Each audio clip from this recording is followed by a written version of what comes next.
네, 여러분 반갑습니다. 이제 D6 컨퍼런스가 3일째입니다. 첫째 날, 둘째 날 거쳐서 3일째 오신 여러분들이 정말로 주님 안에서 참 승자인 것을 고백할 수밖에 없습니다. 3일간의 세미나를 진행한다는 것, 컨퍼런스를 진행한다는 것은 보통 일은 아닙니다. 사실 하루의 세미나를 감당하는 것도 쉬운 일이 아닐진데 이렇게 3일째까지 하나님의 마음을 가지고 또 다음 세대를 향한 사랑 가지고 이곳에 오신 여러분들을 주님의 이름으로 진심으로 응원하고 축복하고 싶습니다. 우리 그런 마음에서 우리 주변에 계신 분들과 또 우리 이 모든 컨퍼런스를 준비해 주신 분들께 그리고 하나님께 영광의 박수를 한번 올려드렸으면 좋겠습니다. 수고 많으셨습니다. 감사합니다.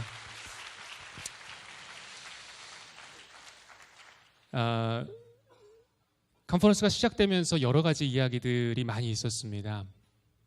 그런데 왜 또 가정예배인가 라는 생각을 하실 분들이 있을 줄 압니다. 그런데 오늘 이야기를 나누면서 왜 하나님께서 가정예배를 그리고 다음 세대를 세우는 가장 첫 번째의 그 양육 방법으로 우리에게 허락해 주셨는지에 대한 이야기를 오늘 좀 나누고자 합니다. 다음 세대가 무너져가고 있는 것은 뭐 더 이상 말씀드리지 않아도 우리가 피부로 또 교회 현장에서 느끼고 있는 바입니다. 그런데 여러분, 다음 세대를 향해서 열심이 없는 교역자 그리고 열심이 없는 교회는 없습니다. 모든 교역자가 다음 세대를 향해서 최선을 다하고 있고 많은 교회인들이 그리고 많은 교회들이 열심을 다해 애를 쓰고 있습니다. 그런데 왜 다음 세대들이 점점 어려워지고 있는 것일까요? 그 이유는 아주 단순하고 아주 명확합니다. 방향성이 잘못되었기 때문에 그렇습니다. 우리가 아무리 열심을 하고 그리고 아무리 수고를 하여도 방향성이 잘못되어지면 그 방향은 잘못된 길로 갈 수밖에 없기 때문입니다. 여러분, 다음 세대 키워드를 여러분이 한번 넣어주시겠어요? 만약에 여러분이 다음 세대 사역자로서 또 담임 목사님으로서 또 교구 사역자로서 그리고 교육 사역자로서 이 다음 세대의 키워드를 어떤 단어를 넣어주시겠습니까? 많은 교회들이요, 이 다음 세대의 키워드를 그동안 재정으로 생각해온 교회들이 많았습니다. 그리고 때로는 어떤 교회들은 시설, 환경이라는 단어를 넣기도 했습니다. 또 어떤 교회들은 교사라는 단어를 넣기도 했습니다. 물론 이 단어들이 중요하지 않은 것은 아닙니다. 그러나 정말로 우리가 D6 컨퍼런스에 와서 우리 마음 가운데 새겨야 된 가장 다음 세대의 핵심 키워드는 바로 부모입니다. 여러분, 제가 단언하건대 우리가 다음 세대를 향해서 부모를 키워드로 삼지 않는다면 다음 세대는 계속적으로 무너져갈 수밖에 없을 것입니다. 이 다음 세대의 키워드를 이야기하면서 과연 우리에게 어떤 일이 일어나고 있는지에 대한 이야기를 좀 나누고자 합니다. 2017년도 한국 사회 주요 이슈에 대한 목회자 및 이 개신교 인식조사에 대한 결과를 한국기독교 목회자협의회와 지행금 리서치가 함께 조사를 한 결과가 있습니다. 이 중에서 몇 가지 그 조사 결과가 설문이 굉장히 우리에게 인사이트를 주는데요. 그 결과들을 조금 여러분들과 나누고 싶습니다. 첫 번째는 이런 질문을 던졌습니다. 당신의 그 최초의 신앙 시기는 언제입니까? 즉 예수 그리스도를 주로 고백한 적 그리고 하나님을 믿는 그때가 언제입니까? 라고 질문을 던졌습니다. 그런데 이 조사는요 1998년도부터 시작이 되었는데요. 여러분께서 표를 보시면 아시겠지만 점점 시간이 지날수록 뭐가 늘어나고 있습니까? 모태신앙이 점점 많아지고 있습니다. 그리고 초등학교 이하의 신앙이 지금 30%, 지금 2017년도를 보면 모태신앙과 초등학교 이하의 신앙을 가졌던 사람, 내가 그때에 하나님을 믿게 되었다라고 고백한 사람이 무려 60%에 이르고 있습니다.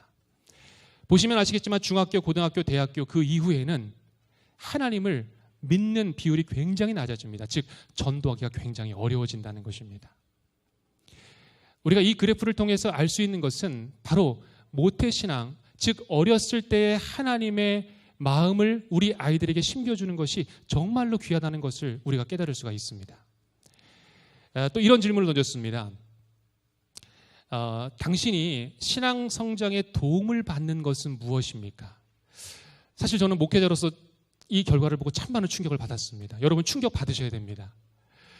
출석교회의 예배, 그리고 목사님의 설교의 비율이 불과 5년 만에 몇 퍼센트가 떨어진지 아십니까? 약 20%가 떨어졌습니다.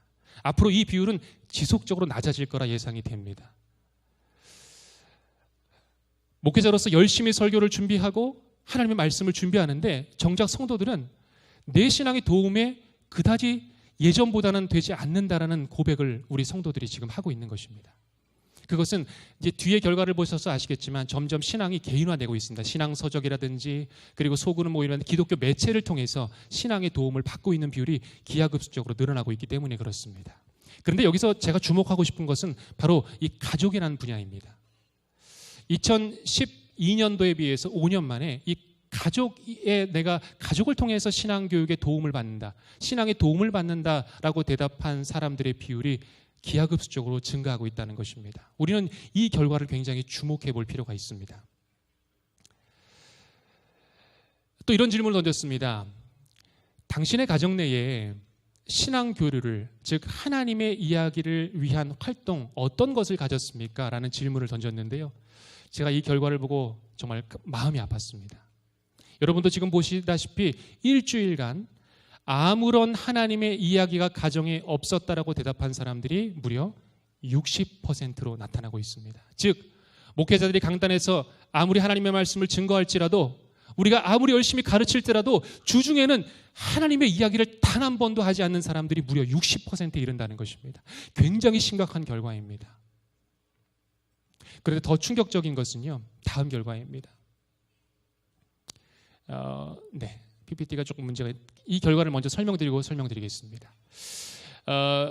2015년도에 교회학교 학생들이 감소하는 원인들을 평신도 그룹과 그리고 목회자 그룹들에게 나누어서 질문을 던졌습니다.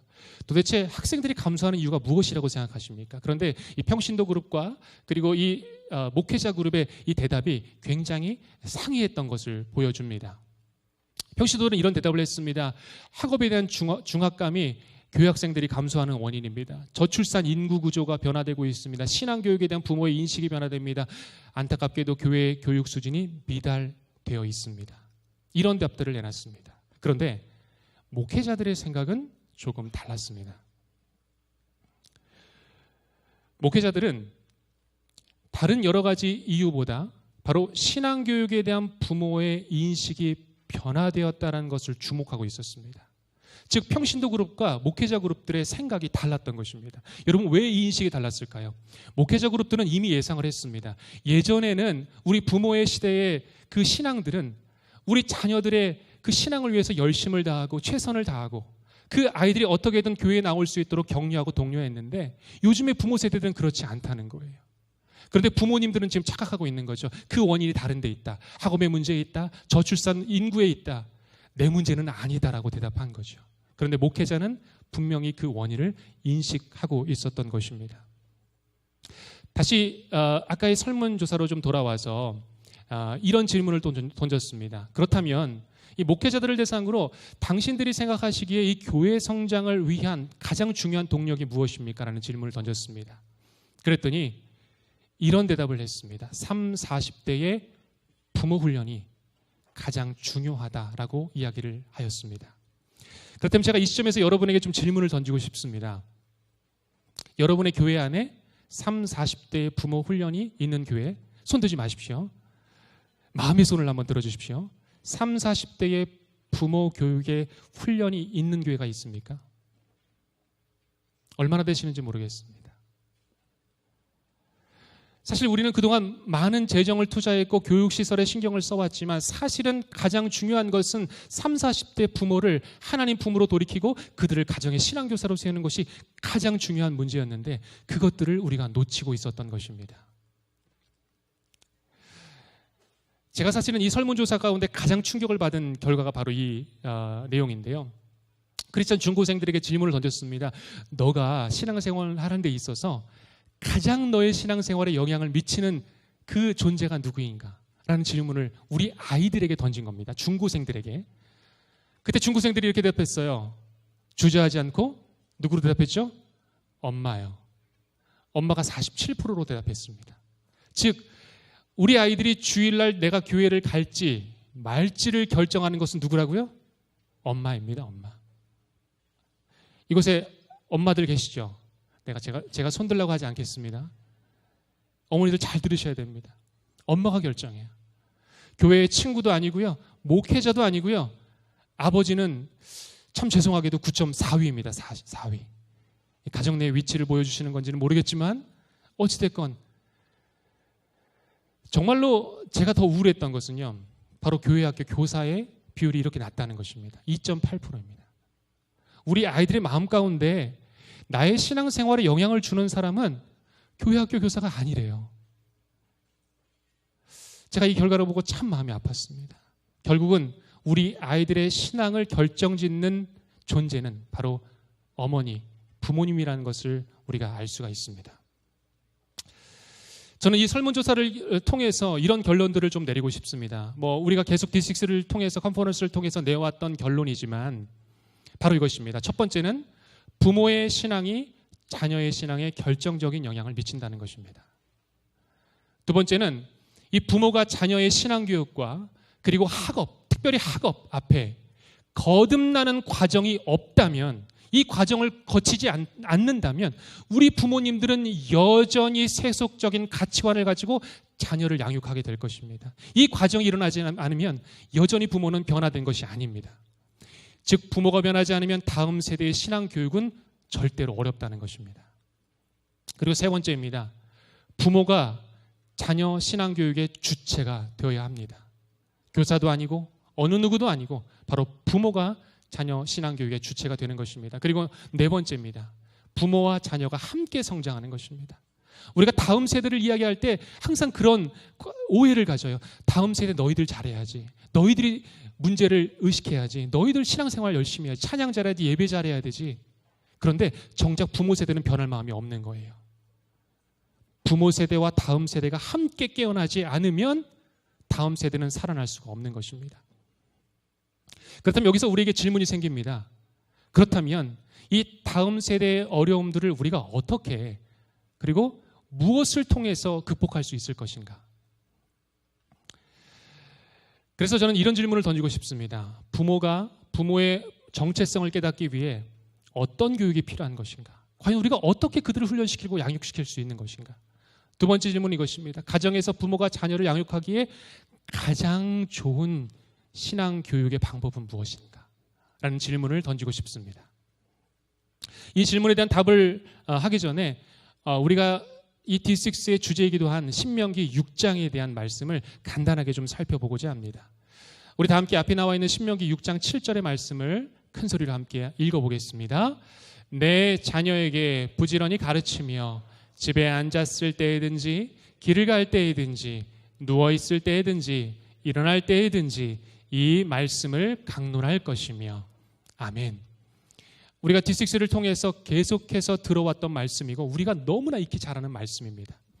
그런데 이 말씀 안에는 첫 번째 전제가 있습니다. 내 자녀에게 부지런히 가르치며. 이 전제 안에는 이런 뜻이 들어있습니다. 부모가 먼저 마음과 뜻과 힘을 다해 하나님을 사랑해야 된다는 전제가 이 안에 깔려 있습니다. 또 두 번째 전제는 이것입니다. 부모가 가정의 신앙 교사가 되어서 신앙 교육을 책임지는 직무를 맡아야 된다는 것입니다. 그리고 세 번째는 이런 전제가 있습니다. 부모는 자녀의 신앙 교육을 위해서 스스로 연구하고 준비해야 한다. 가르치기 위해서 준비해야 되고 그리고 자녀들에게 하나님의 말씀을 증거하기 위해서 부모들이 그것을 위해서 준비해야 된다는 것입니다. 우리가 이 자녀들을 가르칠 때에 이 신명기 6장 7절의 말씀을 보면 이 네 가지 영역들을 하나님께서 우리에게 선물로 주고 계시는데요. 첫 번째는 바로 집에 앉았을 때입니다. 여러분, 우리 자녀들과 부모들이 집에 앉아 있을 때 그리고 모든 일과를 마치고 올 때에 여러분 그 가정에서 무엇이 말하고 있습니까? 우리 자녀들이 어떤 이야기를 듣고 있습니까? 그리고 우리 자녀들이 무엇을 보고 있습니까? 사실 우리 자녀들이 집에 오면 가장 먼저 하는 것이 TV를 켜거나 유튜브 채널을 보거나 스마트폰을 켜는 것, 그것이 바로 우리 자녀들이 첫 번째 하는 일일 것입니다. 여러분, 우리 자녀들에게 지금 무슨 이야기가 들려주고 있습니까? 집에서, 가정에서 어떤 이야기들을 우리 자녀들이 듣고 있습니까? TV의 이야기, 그리고 매스컴의 이야기들을 우리 자녀들이 듣고 있습니다. 그런데 하나님의 이야기는 들리지 않고 있습니다. 또 하나님께서는 길을 갈 때에 대한 이야기를 하고 계십니다. 여러분, 길을 갈 때 우리 자녀들은 어떤 이야기를, 하나님의 이야기를 듣고 있습니까? 어제 로너토 목사님이 운전 하면서 자녀들과 어떤 이야기를 나눈지에 대한 구체적인 이야기들을 나눠주셨는데요. 우리 자녀들과 과연 길을 갈 때에 우리 자녀들이 세상을 바라보는 그 시선 가운데 우리 부모님들은 어떤 역할을 하고 있습니까? 그것들을 해석해주고 하나님 말씀으로 필터링해주는 역할을 하고 있습니까? 또 우리 자녀들이 잠자리에 누울 때 우리 부모님들은 우리 자녀들을 정말로 축복해주며 기도해주며 이 밤에도 하나님이 너와 함께 하실 것이라는 믿음의 기도를 해주고 계십니까? 전쟁과 같은 아침의 시간 가운데서 우리 자녀들이 정말 바쁜 준비물을 가지고 그리고 분주한 가운데 학교로 또 때로는 유치원으로 자신의 직장과 일터로 나갈 때에 부모님들은 과연 어떤 축복을 해주고 있습니까? 하나님께서는 우리 부모들에게 이 4가지 영역 가운데 너희들이 해야 될 분명한 역할이 있다고 말씀하고 계십니다.